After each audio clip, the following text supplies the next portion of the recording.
Welcome back to WorkWoman. It has been way too long, but I am back and I am here to fulfill on our TeamWork series. I have received quite an amazing response to this content. At first, I was like, I don't know if people are really going to be interested in me doing a deep dive into teamwork. I know I learn things every single day as it relates to team building and editing and tweaking this content, but like the outreach has been pretty amazing. So we are going to continue this series. If you haven't listened to any of the previous series, you are welcome to start right here. Today, we're going to be going deep into vision statements, but if you want the full context, I would definitely recommend reversing, going back a couple of episodes and understanding a little bit more about the teamwork book, the structure, and then listening to the first 2 chapters because it's really going to give you a greater picture. But you can start right here like this. There's nothing stopping us from continuing to hang out on this podcast. So for those of you who don't know, I wrote a book called Teamwork that is about to come out on audio. It's been about a year since I wrote this book, and so I wanted to go back through, and as Cardinal Ventures has grown and as I've grown, I wanted to just update and refresh the content. And also, I've been teaching on this content since I wrote the book, and there are things that people ask me all of the time that they didn't necessarily get from the book that I would love to be able to share with you and make sure you don't feel like I was gatekeeping on anything, because that is never my intention. So with that, we are on chapter 3 in Teamwork. Now, this particular chapter, I get why there are a handful of questions because it's such a meaty topic. This idea of your vision statement, where your business is going, where the target is, what the 10-year picture looks like. Now, in the previous podcast, I talk about the mission statement. They are 2 entirely separate statements, although obviously they coordinate. But the biggest question from the book that I get asked is, help me better understand the difference between the 3 types of vision statements that you talk about. So let's just clear the air on this. When I'm referring to 3 types of vision statements, it's more so the planning, the organizational planning that I'm referring to than an actual statement itself. I don't want you getting hung up in, it has to be this very formally laid out vision that says 3 different things and then you put them together. Like, that's really not my intention. So more specifically, on chapter 3, I break down the 3 types of statements on page 46, where I talk about the difference between a brand vision statement, a people vision statement, and a revenue vision statement. So context, at Cardinal Ventures, our vision is to impact 1 million 10x businesses. It's not some long BS sentence. It doesn't have a lot of fluff in it. It's literally, we want to impact 1 million 10x businesses.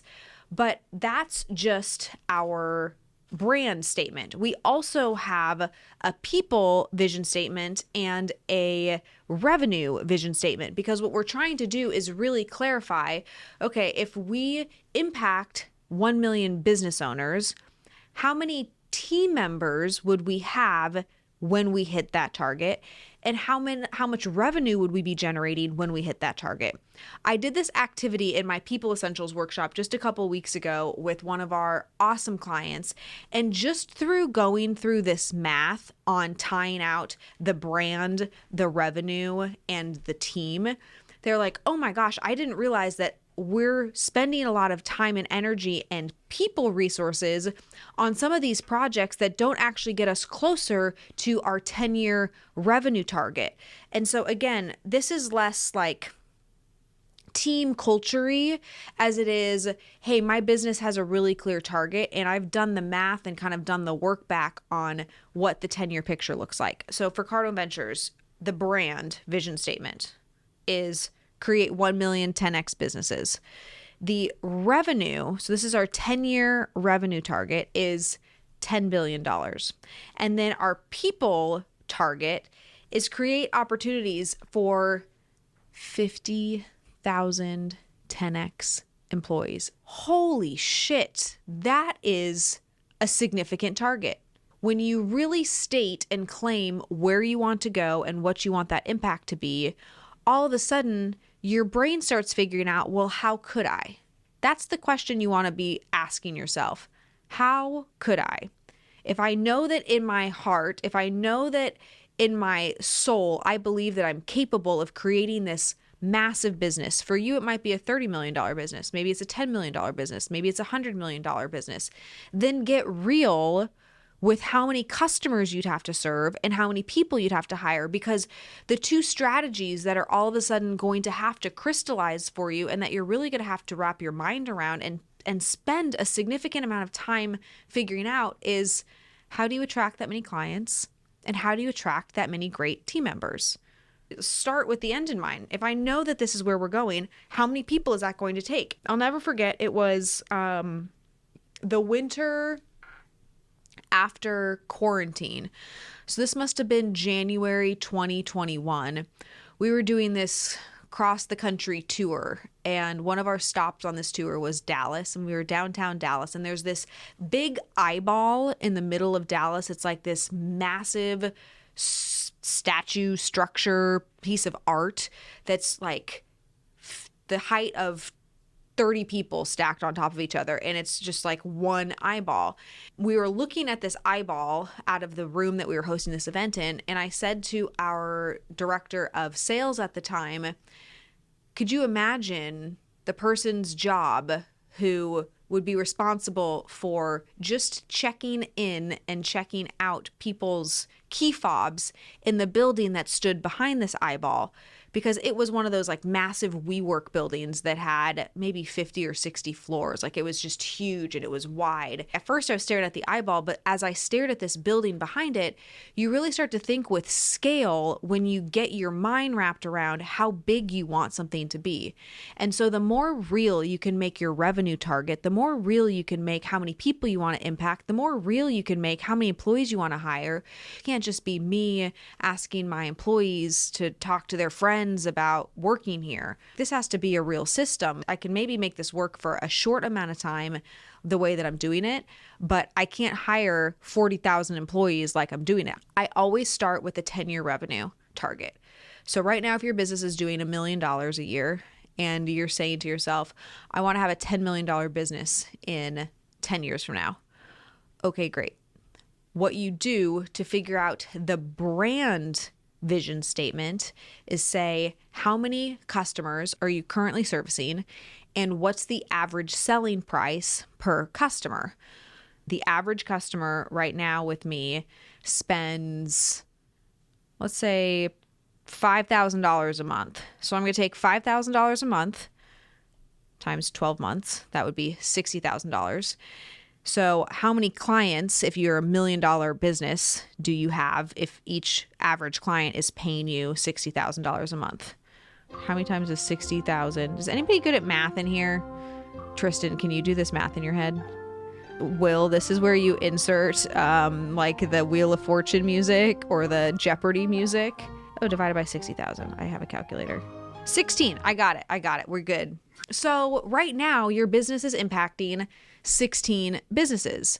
But if you're looking to create a business that is a $10 million business, you would times this 16 number by 10. If I'm going to get 166 customers, is that really as big as I think this business could go? Are there more customers out there that could pay me $5,000 a month than 166? Well, I would say yes. So to me, as soon as I start to look at, man, I would only need 166 customers, I'm going to be thinking with, wow, like I should increase that target. Maybe instead of having a $10 million revenue target, my revenue target should be $30 million. So then if I times this by 3, that'd be 500 customers.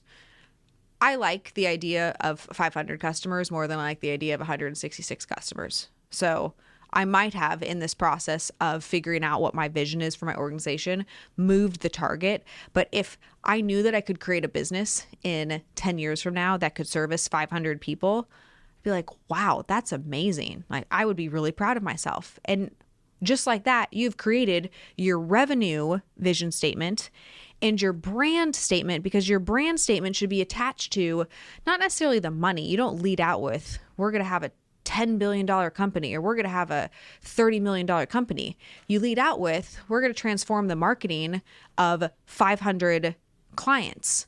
That's something that people can get behind. That's an impact that you're making. And then you just do the work back on how many teams. So if I have a $30 million business, 30, and then I divide that by, on the low end, 250,000, which is what we like to divide for your average revenue per employee, that would give me 120 team members. My brand statement is 500 clients. My people is 120 team members, and my revenue is $30 million. That is a healthy business. That is a well-run business. And that's a vision that people can really see themselves in and get behind, because it all ties out together.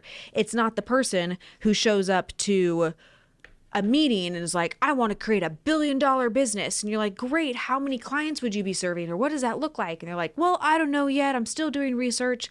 That doesn't create confidence with somebody when you're sharing with them that type of vision statement. But when you have a real vision that you've actually thought through, and I'll just give you guys like a little sneak peek for those of you who haven't read the book.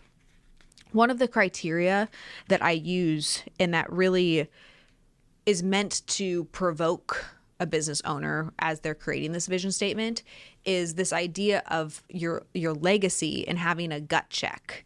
So once you've written these 3 criteria out and they all tie out together, sit there and look at it and say to yourself, is this what my legacy would look like? Or is this something that I would be happy if my legacy looked like this? Would I be good with this sort of legacy on a professional standpoint? This is what you're going to have your blood, sweat, and tears go towards for the next 10 years. So if you don't feel compelled by where that takes you, you should look at it. You should rework it. You should either make the target higher so that it really would change the trajectory of your life. Like, really think about that. Could your business in 10 years from now change the trajectory of your life? Could you have the lifestyle that you want? Could you have the things that you want that could make an impact, not just for you, but for the people that you love, for your family, for your friends, maybe for your community? How much bigger can that scale and scope go? And if that checks the box, whatever the vision statement that you have is, that's fantastic. But if it doesn't check the box and you're struggling with it still, just rework the vision, because you should feel inspired and you should feel pulled and compelled. Like, to be totally honest with you, there are many moments throughout the course of a week. It hasn't happened this week, but probably last week, where I just woke up and was like, I have no interest in doing what I'm about to do today. I have zero desire to kick off our team call. I have zero desire to answer my emails. I'm not interested in sitting in all these meetings. Like, I would much rather do a million other things. But I feel like literally pulled, like so compelled to show up for other people, because I've told them that this is our vision. And when I'm reminded of the vision, I'm then compelled. But when it feels like it's just for Natalie, or it's Natalie's target, and I don't think about the people that I'm impacting, it's really easy for me to let myself off the hook. But you're very unlikely to let other people off the hook. And so how do you tie out that vision statement that you have, that 10-year picture, that like massive life-changing thing that you want to accomplish? How do you tie that to the people that you love and changing what their life looks like on those days that happen more often than I think most people like to admit?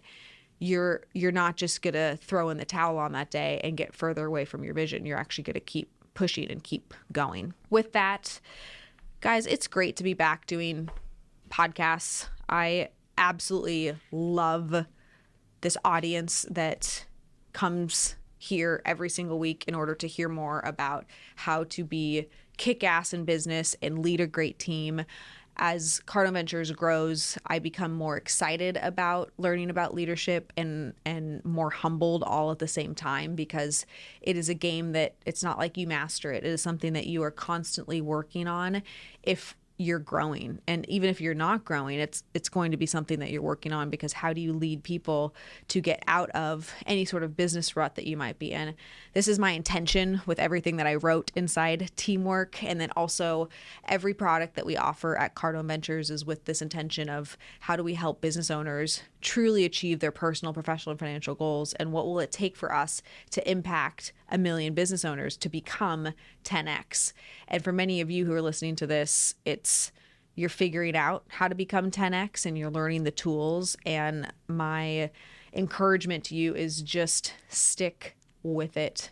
It might be overwhelming. It might feel like a lot, but when you clarify this vision statement, I promise you things become a lot easier for you to prioritize and for you to understand where to spend your energy, because the vision is clear. But devoid of the vision being clear for you, your team's not going to have any clarity. They're not going to see how they can be successful working alongside you. And then everything just feels hard. So I urge you, I beg of you, figure out your 3 vision statements, tie them together, and then lead out with that brand vision statement, lead out with the impact that you're looking to make, while also knowing and having this clear understanding of what the other pieces are that make up what that brand statement is.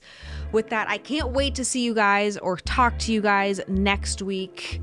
Make sure you share this episode if you found value in this with any business owner that you know. It would be amazing if you would rate the podcast and leave a review. We are growing this podcast, and that growth comes from people just like you who are willing to share it with their friends and leave an awesome review. So with that, I will see you guys next week.